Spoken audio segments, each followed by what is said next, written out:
Hello, this is Acapella Adventures, episode 00148, where we are making tiny bites of solo actual play to explore this kind of entertainment and game design elements. Currently working on the Punk U module based on the dangerous in-world game show Punk U as a potential story and character funnel for characters in Chrome. This feed is like raw cookie dough to the role-playing mind, brought to you every Monday, Wednesday, and Friday by my hobby, turningdice.com. Our pre-gens to play through this filming of Punk U for the entertainment of others is making up Team Gee I'm Cagy under Agent Adrian Drake, residing in Exofabulous. We've got Gonzo, we have Maximus, we have Kendall, we have Grant. So far in our playthrough of the Punk U module show, the team finished the first film challenge with shots fired, punches thrown, and the action continues to roll on this death game as we explore options for entertainment between filming sessions. We worked on a party, did a shilling filling, faced an attempted ambush, met with the show rep, and wandered the streets off and on. Day 6 for the characters, and I want to do a run through to test some interweaving of stories interspersed in a way to keep each player engaged at roughly the same amount as the others. We have Gonzo. He's make his leadership role to see whether they get a bonus to all the rolls because of his excellent leadership. His plan is to work the streets for 6 hours and spend 6 hours in the party with a Sharaku. We have Max, who's going to spend 10 hours looking for contacts in the virtual world, playing the deduction game of who's a potential worthy contact, and noting that the AI original might be there too, so he needs to be careful as to what happens. Then we have Kendall, who's also planning on traveling the streets, researching likely next events to face. Matter of fact, I'll say he is probably yesterday spent some time researching and figured out that the next one is going to be more of a race rather than individual room encounters. And a team race as well. Something like a pass the baton sort of thing going on. He's not entirely certain. It could change a little bit, but it seems like we'll be running around the outside of the warehouse. We'll have to see how that goes. Grant is working on finding more contacts and developing them into real contacts, not just found acquaintances. All right, so let's get rolling. What are we gonna do? We're gonna start off with Gonzo. Gonzo's going to hit the random streetwise events chart. So he's gonna spend 2 hours. It's him, Sharaku, Kendall, and Grant. Yeah, we'll just have the 3 people doing that. All right, we have a 5. They have a friendly encounter. We'll see. There's a cop security person who they sort of not quite stumble into, but we could even have them stumble into it. Why not? All right. Let's see if this person is angling and inviting themselves to upcoming events. No, they're not. They might know where to find a few things. And no, it doesn't. So they've encountered some kind of cop or security person. I don't really know where they are. They're near the warehouse.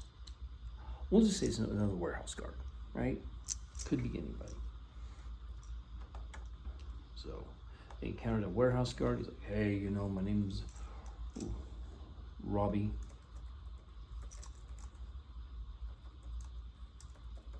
Or a warehouse. Hey, I'm Robbie. How's it going?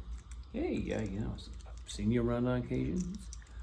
Do you mind? Do you have a little bit to talk? He's like, yeah, sure.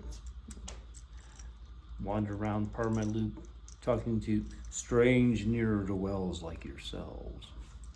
I can write that up as a report. So yeah, I've got a little bit of time. What do we want to do? All right. Well, hey, let's go get a cup of noodles. If you're hungry, or a cup of coffee, something like that. So, yeah, sure, we'll go ahead. There's this noodle place over there that's not the best, but it's not horrible either. Not to my taste, I'll put it that way. All right, so they go and they sit down and have a little conversation. We'll talk. I'm going to see if Grant can beat his mystic defense. I'm going to say with a 12 and Grant's skill, that's highly unlikely he will beat it.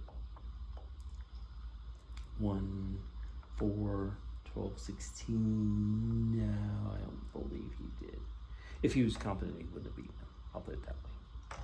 All right, so he doesn't get that ability off.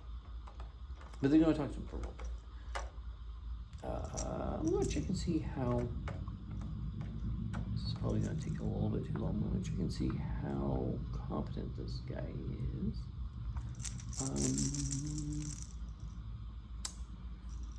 He's a -1 competency, so he doesn't feel like he's all that great. He's kind of messing around on the job, things like that. It's like, nah, really think he's worth it, but that's okay. It's hey, filling out the world. All right.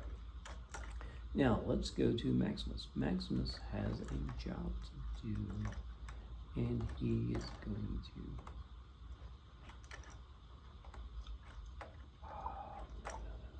Want that? You know where I'm at. I'm in the hospitalization thing. He's got people to deal with. All right. He's in the virtual patient venue. That's what they call it. He's going to try for a couple of. I'm going to check on Sal Chapman. Says he's a driver. 563. That's another middling result. Thora Sharps is a banker.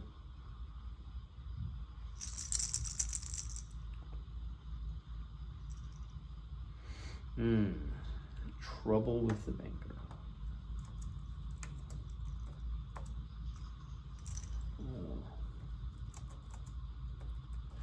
I think Max is going to come to the conclusion he can't do this properly with his current skills. And he really needs to brush up on socialization skills. Trying to do this just isn't in his wheelhouse.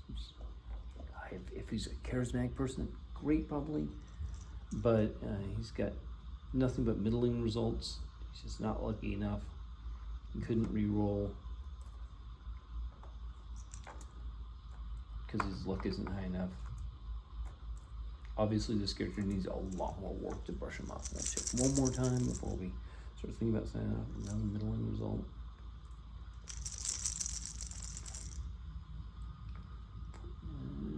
We'll say that's yeah. I think he got a good result against the bounty hunter. Just checking this results, like, hey, the banker definitely does not like the look of Maximus, and he's talking to him in trolling ways. So, the only thing he's gotten anything positive on is that bounty hunter. So, well, we'll try and interweave better and more. Talk to you all later. Have fun. Bye bye. Like and subscribe if you get a chance.